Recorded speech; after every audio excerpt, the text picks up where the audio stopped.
ಕನ್ನಡಕ್ಕೆ ಸ್ವಾಗತ.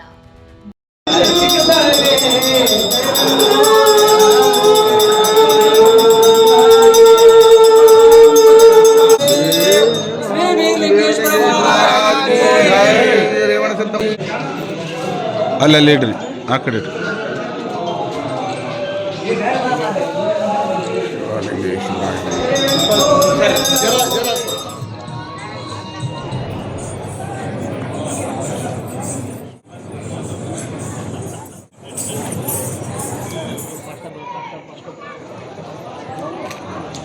ಅದೇ ತಟ್ಟುವುದರ ಮೂಲಕ ಅಭಿನಂದನೆಗಳನ್ನ ಸಲ್ಲಿಸಿ ಸ್ವಾಮೀಜಿಯವರು ಒಂದು ವಿಶ್ವವಿದ್ಯಾಲಯ ಮಾಡಬಹುದಾದ ಕೆಲಸವನ್ನ ಮಾಡಿದ್ದಾರೆ. ನಾನು 2011ರಿಂದಲೂ ಇಲ್ಲಿಗೆ ಬರ್ತಾ ಇದ್ದೀನಿ, ತಿಂತಳಿ ಮಠವನ್ನು ನೋಡೋದಕ್ಕಾಗಿ ಬರ್ತಾ ಇದ್ದೀನಿ. ಯಾವ ಕಾಡಿನೊಳಗಡೆ ಮನುಷ್ಯರು ವಾಸ ಮಾಡೋದಕ್ಕೆ ಯೋಚನೆ ಮಾಡ್ತಾರೋ, ಈ ಬಿಸಿಲು, ಈ ಬೇಲಿ, ಈ ಒಂದು ಸಮಸ್ಯೆಗಳ ನಡುವೆ, ಕಾಡು ಅರಣ್ಯ ಪ್ರದೇಶ ಇದೆ ಎಲ್ಲವೂ ಕೂಡ, ಇದರ ನಡುವೆ ಸ್ವಾಮೀಜಿಯವರು ಇಲ್ಲಿ ಬಂದು ಒಂದು ಸಣ್ಣ ಕುಟೀರದಲ್ಲಿ ಕೂತ್ಕೊಂಡು ಅವರು ಈ ಇಡೀ ಹೈದರಾಬಾದ್ ಕರ್ನಾಟಕದ ಸಮುದಾಯವನ್ನು ತಲುಪುವಂತ ಕೆಲಸ ಮಾಡಿದ್ದಾರೆ. ಒಂದು ಕಾಲದಲ್ಲಿ ನಮ್ಮ ತಲೆ ಕೂಡ ಪಕ್ಕದಲ್ಲಿರುವಂತಹ ಕೋಡಿ ಮಠದ ಶ್ರೀಗಳು ನಮ್ಮ ಸಿದ್ದರಾಮಾನಂದಪುರಿ ಸ್ವಾಮೀಜಿಯವರು ಒಂದು ಮಾತು ಹೇಳ್ತಾ ಇದ್ರು, ಎಸ್ ಜಿ ಸಿದ್ದರಾಮಯ್ಯ ಸಾಹೇಬ್ರಿಗೂ ಮಾತು ಹೇಳ್ತಾ ಇದ್ರು. ಬಹಳ ಚೆನ್ನಾಗಿ ಮಾತನಾಡಿದ್ರಿ ನೀವು. ಇವತ್ತು ನಾವೆಲ್ಲರೂ ವೈದಿಕತೆಯ ಕಡೆಗೆ ವಾಲ್ತಾ ಇದ್ದೀವಿ, ಆದ್ರೆ ಹಾಲು ಮತಸ್ಥರ ಪರಂಪರೆ ಇದಕ್ಕೆ ಬಹಳ ದೊಡ್ಡ ಇತಿಹಾಸ ಇದೆ. ಇಲ್ಲಿಂದ ಇದು ವೈದಿಕ ಪರಂಪರೆಗೂ ಪೂರ್ವಿಕವಾಗಿದ್ದಂತ ಪರಂಪರೆ, ಇದನ್ನ ನೀವೆಲ್ಲ ಉಳಿಸ್ಬೇಕು ಅನ್ನುವಂತ ಮಾತನ್ನು ಅವರು ಹೇಳ್ತಾ ಇದ್ರು.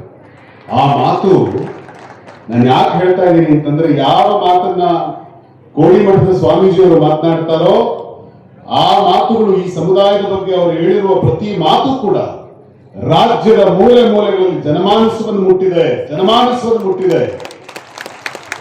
ಅವರು ಅನೇಕ ಸಂದರ್ಭದಲ್ಲಿ ಹೇಳಿದ್ದಾರೆ, ಅವ್ರು ಮಾತನಾಡ್ಬೇಕಾದ್ರೆ ಹೇಳಿದ್ದಾರೆ, ಹಾಲು ಮತಸ್ಥರಿಗೆ ಅಧಿಕಾರ ಸಿಗೋದು ಕಷ್ಟ, ಒಂದ್ಸಾರ್ತಿ ಅವ್ರ ಕೈಗೆ ಅಧಿಕಾರ ಕೊಟ್ರೆ ಅದನ್ನು ವಾಪಸ್ ತಗೊಳ್ಳೋದು ಕಷ್ಟ. ಚಂದ್ರಗುಪ್ತ ಮೌರ್ಯ ದೇಶವನ್ನೇ ಆಳಿದಂತ ಇತಿಹಾಸ ಅವರೊಳಗಡೆ ಇದೆ. ಹೀಗಾಗಿ ಈ ರೀತಿಯ ಮಾತುಗಳನ್ನ ಕೋಡಿಮಠದ ಸ್ವಾಮೀಜಿಯವರು ನಮ್ಮ ಸಮುದಾಯದ ಬಗ್ಗೆ ಅತ್ಯಂತ ಹೆಮ್ಮೆ ಮೂಡಿಸುವಂತ ಮಾತುಗಳನ್ನು ಆಡಿದ್ದಾರೆ. ಆ ಮಾತನ್ನ ಕೇವಲ ಯಾರೋ ಒಬ್ಬರು ರಾಜಕಾರಣಿ ಬಗ್ಗೆ ಹೇಳಿದ್ರು ಅಂತ ಭಾವಿಸಬೇಡಿ. ಅವರ ಮಾತನ್ನ ಹೇಳಿರುವುದು ಇಡೀ ಸಮುದಾಯದ ನಮ್ಮಂತ ಯುವ ರಾಜಕಾರಣಿಗಳಿಗೆ ಆಶೀರ್ವಾದ ಸ್ವರೂಪವಾಗಿ ಸ್ವಾಮೀಜಿಯವರ ಮಾತುಗಳನ್ನು ಹೇಳಿದ್ದಾರೆ ಅಂತ ನಾನು ಭಾವಿಸ್ತೇನೆ. ಮತ್ತು ಎಸ್ ಜಿ ಸಿದ್ದರಾಮಯ್ಯ ಸಾಹೇಬರು ಈ ಸಮುದಾಯದ ಇತಿಹಾಸ ಪರಂಪರೆ ಬಗ್ಗೆ ಮಾತನಾಡ್ತಾ ಇದ್ರು. ಭಾರತವನ್ನ ಒಂದು ಮಲ್ಟಿ ಕಲ್ಚರ್ ಕಂಟ್ರಿ ಅಂತ ಮಾತನಾಡ್ತಾ ಇದ್ರು. Sir, if I am right, America ದೇಶದ ಅಧ್ಯಕ್ಷ ಮಾರ್ಕ್ ಟ್ವೈನ್ ಭಾರತ ದೇಶದ ಬಗ್ಗೆ ಬಹಳ ಸುಂದರವಾಗಿ ಒಂದು ಮಾತು ಹೇಳ್ತಾನೆ. ಭಾರತ ಅಂದ್ರೆ ಏನು ಅಂತ ಹೇಳಿ ಪ್ರೊಫೆಸರ್ ಮಾರ್ಕ್ ಟ್ವೈನ್, ಈ ಜಗತ್ತು ಕಂಡಂತ ದೊಡ್ಡ ಹಿಸ್ಟಾರಿಯನ್ ಮಾರ್ಕ್ ಟ್ವೈನ್ ಹೇಳಿದ ರೀತಿ ಎಷ್ಟು ಚೆನ್ನಾಗಿದೆ ಅಂದ್ರೆ, ಸ್ವಾಮೀಜಿ ಕೋಡಿಮಠದ ಸ್ವಾಮೀಜಿಯವರಿಗೂ ನಾನು ಈ ಮಾತನ್ನ ಅವ್ರ ಗಮನಕ್ಕೆ ತರಲಿಕ್ಕೆ ಬಯಸ್ತೀನಿ. ಭಾರತದ ಈ ವಿಶಾಲವಾದ ಪರಂಪರೆ, ಇಲ್ಲಿ ಯಾವುದೋ ಒಂದು ವೈದಿಕ ಪರಂಪರೆ ಮಾತ್ರ ಇದೆ ಅಂತ ಕೆಲವರು ಬಿಂಬಿಸ್ತಾರೆ. ಶಾಸ್ತ್ರೀಯ ಸಂಗೀತ, ವಾದ್ಯ ಅಂತಂದ್ರೆ ಶಾಸ್ತ್ರೀಯ ವಾದ್ಯ ಅಲ್ಲ. ನಮ್ಮ ಗೊರವಯ್ಯನ ಕೈಯೊಳಗಡೆ ಇರುವಂತ ಡಮರುಗ ನಮ್ಮ ಪಾಲಿನ ಈ ನೆಲದ ಮೂಲವಾದ್ಯ.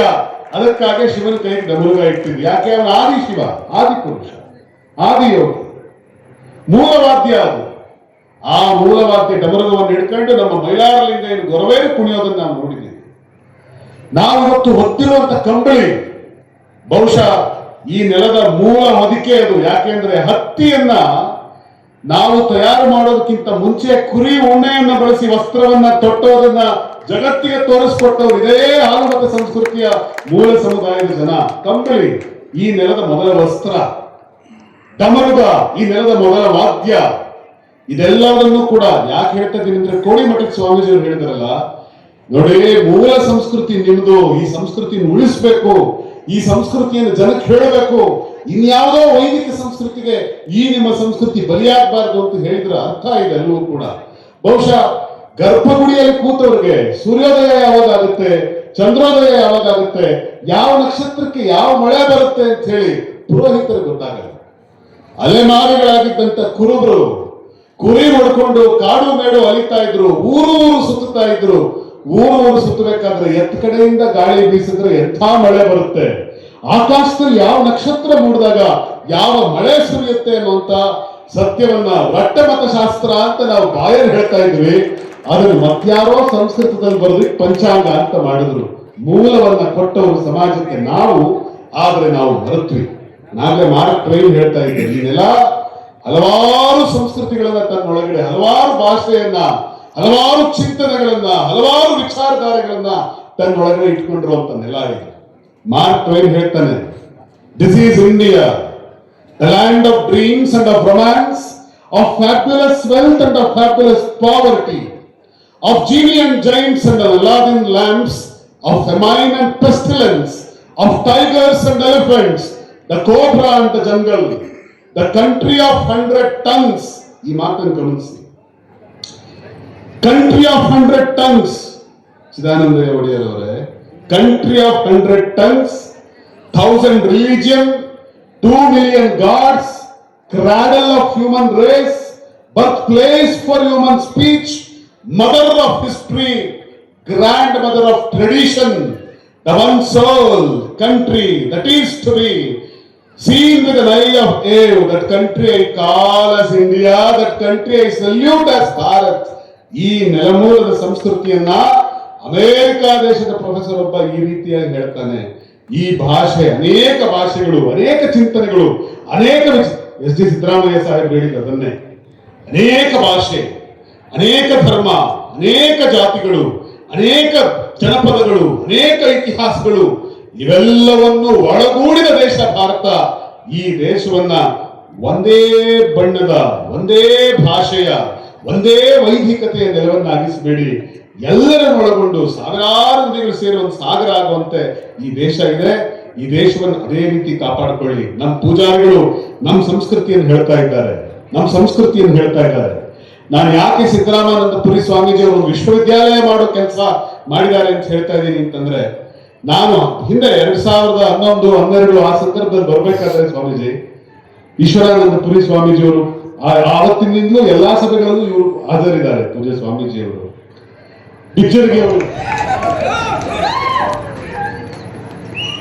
ಕಾಗಿನೆಲೆಯ ಶಾಖಾ ಮಠ ತಿಂತಿಣಿ ಬ್ರಿಡ್ಜ್ ನ ಪರಮ ಪೂಜ್ಯ ಸ್ವಾಮೀಜಿಯವರಾಗಿರ್ತಕ್ಕಂಥ ಶ್ರೀ ಸಿದ್ದರಾಮಾನಂದ ಪುರಿ ಸ್ವಾಮೀಜಿಯವರ ವೇದಿಕೆ ಮೇಲೆ ನೆರೆದಿರ್ತಕ್ಕಂಥ ಎಲ್ಲ ನನ್ನ ಶಾಸಕ ಮಿತ್ರರ, ಎಲ್ಲ ನನ್ನ ನಮ್ಮ ಮತ್ತು ಇತರೆ ಎಲ್ಲ ಪಕ್ಷದ ಮುಖಂಡರುಗಳ, ಇಲ್ಲಿ ನೆರೆದಿರ್ತಕ್ಕಂಥ ಎಲ್ಲ ಆಳುಮತಸ್ಥ ಬಂಧುಗಳ ಅಂದೆ, ಎಲ್ಲರೂ ಹೋಗಿದ್ರು ಸ್ವಾಮೀಜಿ ಇದ್ರು. ದಡ ಅಂತ ಶಿಲೆ ಹಾಕಿ ಸೇರಕ್ ಶುರು ಮಾಡ್ಬಿಟ್ರು. ಸರಿ ಸೇರ್ಬಿಟ್ರು, ಜನ ಜಾಸ್ತಿ ಇದ್ರು. ಕಡೆಯಲ್ಲಿದ್ದವರೆಲ್ಲ ಏನ್ ತಿಳ್ಕೊಂಡಿದ್ರು ಅಂದ್ರೆ ಸಿದ್ದರಾಮಯ್ಯನವರೇ ಮಾತಾಡ್ತಿದ್ದಾರೆ ಅಂತ ತಿಳ್ಕೊಂಡಿದ್ರು. ದೂರಕ್ಕೆ ಮೈ ಕಾಣಿಸ್ತಿರ್ಲಿಲ್ಲ. ನಾನು ಇವಾಗ ಅದಕ್ಕೆ ಶುರು ಮಾಡಿದ್ದೆ.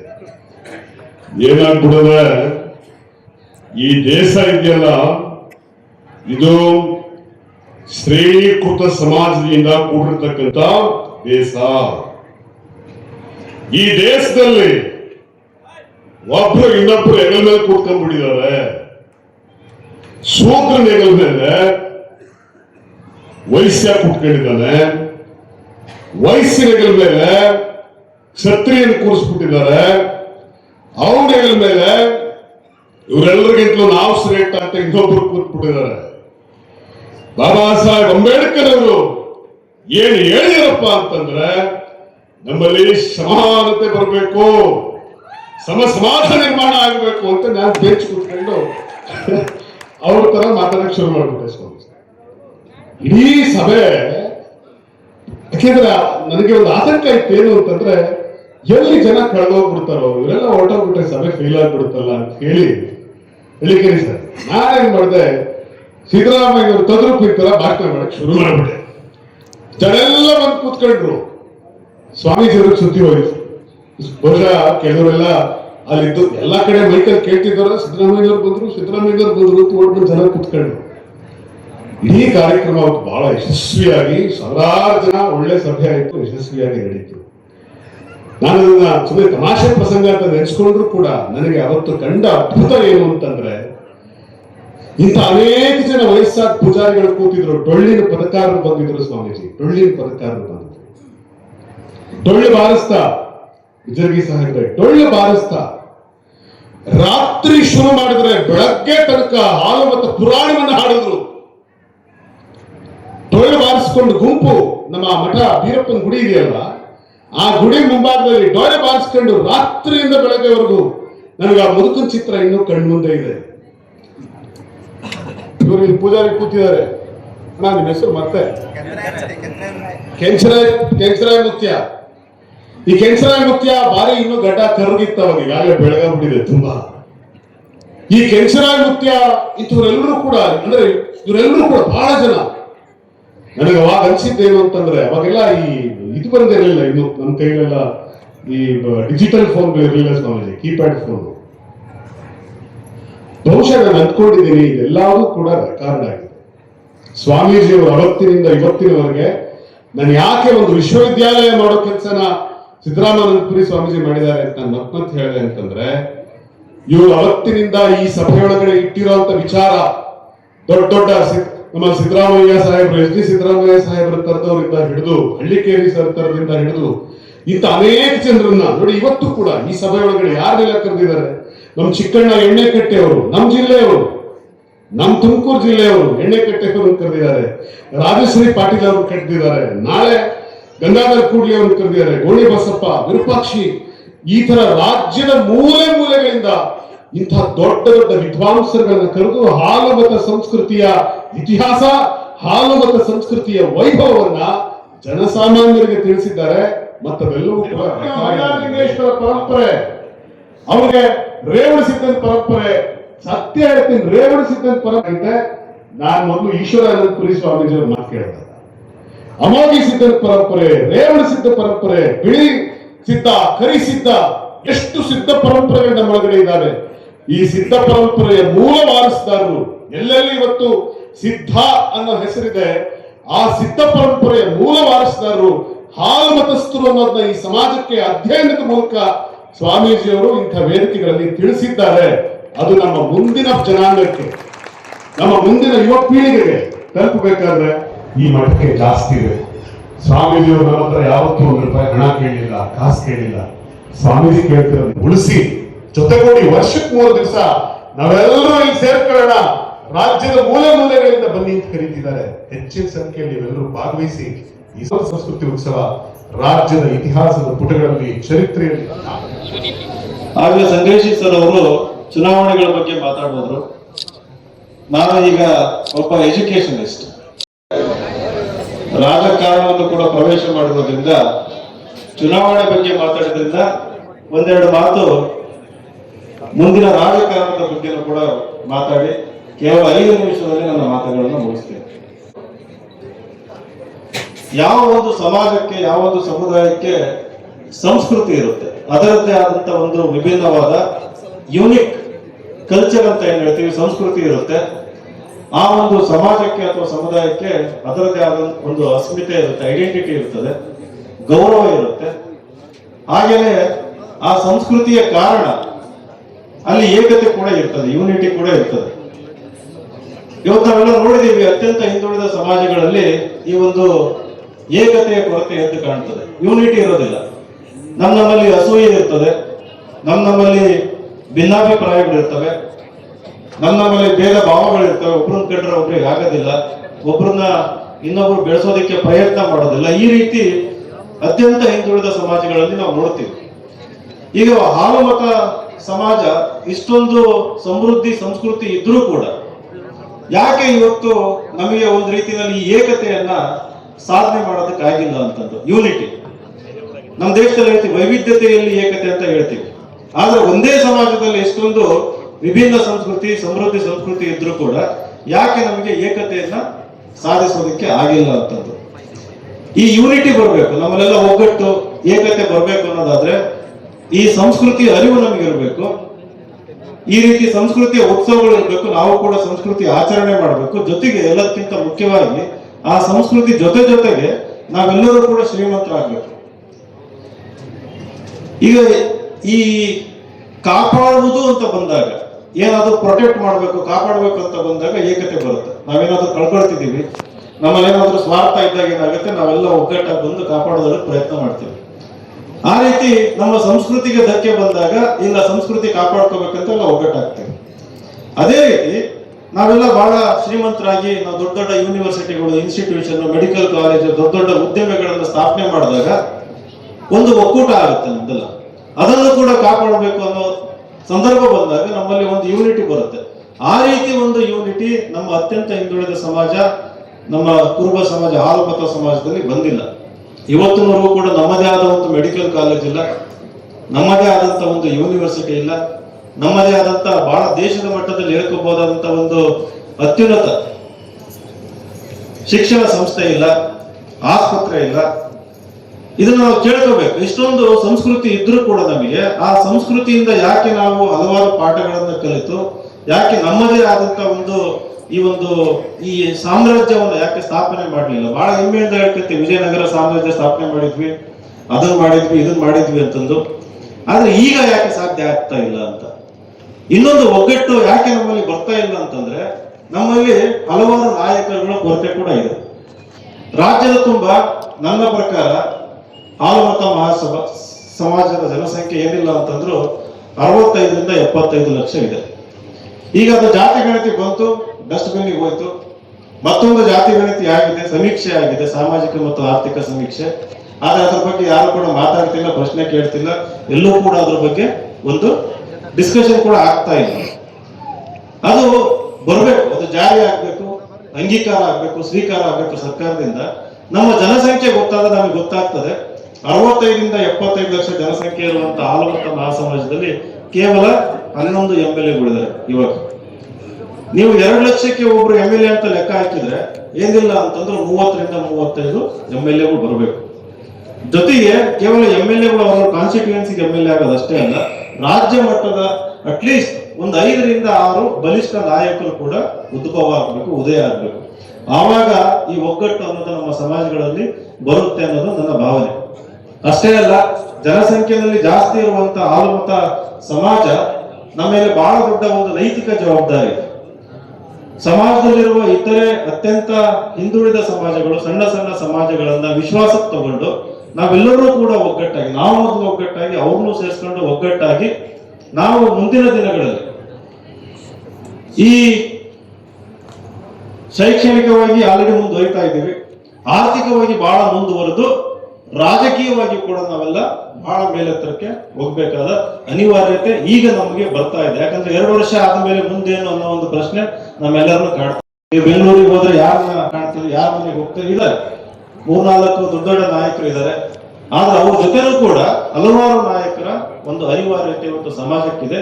ಹಾಗಾಗಿ ನಾವು ನಮ್ಮ ಸಂಸ್ಕೃತಿನ ಅರ್ಥ ಮಾಡ್ಕೊಳ್ಳೋದ್ರ ಜೊತೆಗೆ ಇವತ್ತು ನಮ್ಮ ಒಂದು ಅಸ್ತಿತ್ವ ಹಾಗೂ ನಮ್ಮ ಮುಂದಿನ ಪೀಳಿಗೆ ಅವರಿಗೆ ಯಾವ ರೀತಿ ಒಂದು ಅಭಿವೃದ್ಧಿ ಸಿಗ್ಬೇಕು, ಯಾವ ರೀತಿ ಒಂದು ವ್ಯವಸ್ಥೆ ಒಳಗೆ ಅವರು ಬದುಕಬೇಕು.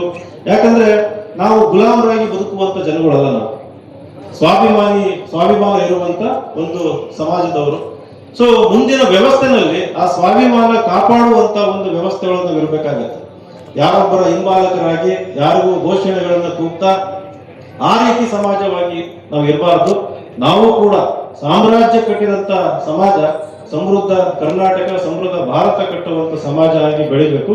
ಇತರೆ ಹಿಂದುಳಿದ ಸಮಾಜಗಳನ್ನು ಕೂಡ ನಾವೆಲ್ಲ ವಿಶ್ವಾಸಕ್ಕೆ ತಗೊಂಡು ಸಹೋದರರಂತೆ ಒಗ್ಗಟ್ಟಾಗಿ ಹೋದಾಗ ಇದು ಖಂಡಿತ ಸಾಧ್ಯ ಆಗ್ತದೆ. ಅದಕ್ಕೆ ಮುನ್ನುಡಿಯಂತೆ ಈ ರೀತಿ ಹೆಚ್ಚಿನ ಕಾರ್ಯಕ್ರಮ, ಇವತ್ತು ಸಾಹಿತ್ಯ ಉತ್ಸವ ನಡೀತಾ ಇದೆ, ಮುಂದಿನ ದಿನಗಳಲ್ಲಿ ಶೈಕ್ಷಣಿಕ ಉತ್ಸವ ನಡೀಬೇಕು. ಇದೇ ಮಟ್ಟದಲ್ಲಿ ನನ್ನ ಅನಿಸಿಕೆ ಪ್ರಕಾರ ಒಂದು ಬೇರೆ ಬೇರೆ ಹಿಂದುಳಿದ ಸಮಾಜಗಳ ಅವರನ್ನು ಕೂಡ ಕರೆಸಿಕೊಂಡು ಇಲ್ಲಿ ಕೂಡ ಅನೇಕ ಕಾರ್ಯಕ್ರಮಗಳು ಆದಾಗ ನಾನೇನು ಈ ಭಾಷಣದಲ್ಲಿ ಪ್ರಸ್ತಾಪ ಮಾಡಿದೆ ಅದು ಸಾಧ್ಯ ಆಗುತ್ತೆ. ಅದು ಸಾಧ್ಯ ಆಗೋದು ಇವತ್ತು ರಾಜಕಾರಣಿಗಳಿಂದ ಅಲ್ಲ, ಮಠಾಧೀಶರುಗಳಿಂದ ಅದು ಸಾಧ್ಯ ಆಗುವ ಸಾಧ್ಯತೆ. ಒಂದು ಒಗ್ಗಟ್ಟನ್ನ ಮೂಡಿಸಿದ್ರೆ ಅದು ಸಮಾಜದ ಏಳಿಗೆಗೋಸ್ಕರ ಅಂತ ನಾನು ಬಲವಾಗಿ ನಂಬಿದ್ದೀನಿ.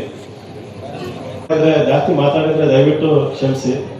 ಯಾಕಂತಂದ್ರೆ ನಮಗೆ ಭಯ ಆಗುತ್ತೆ. ರಾಜಕಾರಣದಲ್ಲಿ ಮುಂದಿನ ದಿನಗಳು ನಮ್ಮನ್ನೆಲ್ಲ ಯಾರು ಬೆಳೆಸ್ತಾರೆ ಅನ್ನೋದು ಒಂದು ಪ್ರಶ್ನೆ ಇರ್ತದೆ. ನಮ್ಮನ್ನು ಇನ್ನೊಬ್ರು ಬೆಳೆಸ್ಬೇಕು ಅಥವಾ ನಾವೇ ಬೆಳಿಬೇಕು ಅಂತ. ಈಗ ನಾನೇ ಬೆಳಿಬೇಕು ಅಂತ ಅಂದಾಗ ಸಮಾಜನ ನಾನು ನಂಬಬೇಕಾಗ್ತದೆ, ಸಮಾಜ ನನ್ನನ್ನು ನಂಬಬೇಕಾಗ್ತದೆ. ಸಮಾಜದ ಮೇಲೆ ನಂಬಿಕೆ ಇಟ್ಕೊಂಡು ನಾವು ಬೆಳಿಬೇಕಾಗ್ತದೆ. ನಾನು ಬೆಳೆದು ಇನ್ನೊಬ್ಬರನ್ನ ಬೆಳೆಸಬೇಕು, ಸಮಾಜಕ್ಕೂ ಕೂಡ. ದುರ್ಗೆಯನ್ನೇ ವೇದಿಕೆ ಮೇಲೆ ಕರೆತಂದಂತಹ ಚಕ್ರಪಾಣಿ ತಂಡದವರಿಗೆ ಧನ್ಯವಾದಗಳು. ಇದೀಗ ತಾನೇ ವೇದಿಕೆಗೆ ಆಗಮಿಸಿದಂತಹ ಶ್ರೀ ವೆಂಕಟ ಸಿಂಗ್ ಆಯುಕ್ತರು, ಕರ್ನಾಟಕ ರಾಜ್ಯ ಮಾಹಿತಿ ಆಯೋಗ, ಇವರು ವೇದಿಕೆಯನ್ನು ಅಲಂಕರಿಸಬೇಕೆಂದು ವಿನಂತಿಸಿಕೊಳ್ಳುತ್ತೇನೆ ಹಾಗೂ ಕಾರ್ಯಕ್ರಮಕ್ಕೆ ಹೃತ್ಪೂರ್ವಕವಾದ ಸ್ವಾಗತವನ್ನ ಬಯಸುತ್ತೇನೆ. ಒಳ್ಳೆಯ ರೀತಿಯಲ್ಲಿ ಮುನ್ನಡೆಸಲು ಏನು ಮಾಡಬೇಕು ಎನ್ನುವ ಪ್ರಶ್ನೆಗೆ ಒಬ್ಬ ಜ್ಞಾನಿಯ ಉತ್ತರ ಇಲ್ಲಿದೆ. ಕಾಲನ್ನ ಎಳೆಯುವುದನ್ನ ಬಿಟ್ಟು ಮೊದಲು ಕೈಯನ್ನು ಎಳೆಯುವುದನ್ನು ಕಲಿಯಿರಿ ಎಂದು.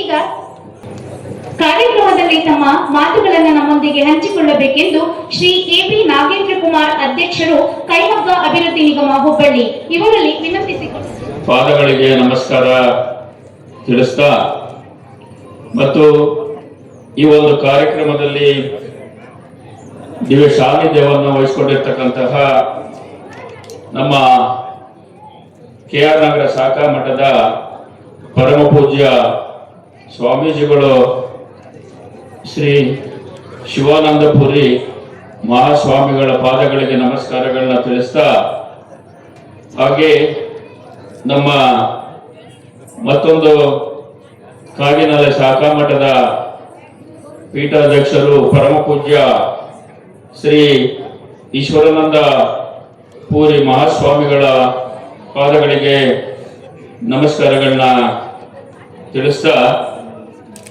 ಈ ಒಂದು ಕಾರ್ಯಕ್ರಮ ಅಧ್ಯಕ್ಷತೆಯನ್ನು ವಹಿಸಿಕೊಂಡಿರ್ತಕ್ಕಂತಹ ನಿವೃತ್ತ ನಿರ್ದೇಶಕರು ಆದಂತ ಭಾಷಾಂತರ ನಿರ್ದೇಶನಾಲಯ ಶ್ರೀ ಈರಪ್ಪ ಎಂ ಕಂಬಳಿ ರವರೇ, ಧಾರ್ಮಿಕ ಕಾರ್ಯಕ್ರಮ ಈ ಭಾಗದಲ್ಲಿ ನಡೀತಾ ಇರ್ತಕ್ಕಂಥದ್ದು ನಿಜವಾಗ್ಲೂ ನಮ್ಮೆಲ್ಲರಿಗೂ ಕೂಡ ಬಹಳ ಸಂತೋಷದ ಒಂದು ಸುದಿನ ಅಂತ ನಾನಾದ್ರೂ ಕೂಡ ಭಾವಿಸ್ತಾ ಇದ್ದೀನಿ.